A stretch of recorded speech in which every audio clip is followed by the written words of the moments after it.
Yan. Huwag nang pinutin. Tama na yun. Oh! Shit! Magandang gabi sa'yo. Oo, gabi na yun. Ano ba pangalan mo? Pamela, bakit? Dito ka ba nakatira? Nakikitira lang naman sa kapitbahay namin. Kung ganun, napabalitaan mo na ang mga pangyayari dito na kababalaghan. Oo eh. Sa totoo lang, maraming balita dito, mga kwento-kwento nila. Ano talaga. Ganun. Multo ba ito? Oo.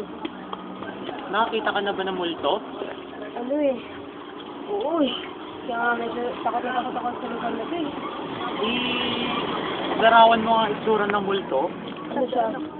Ano? Itim yung buhok, nakaputi.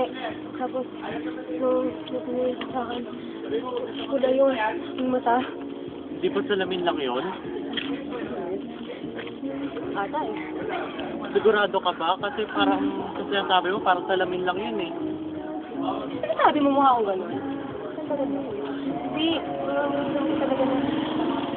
Kita ko talaga yun eh. Hindi na yung salamin. Sige, para sa mga iba pang di naniniwala, punta na lang kayo dito sa may Alabang. Hanapin nyo na lang kung saan to. Kasi may multo dito.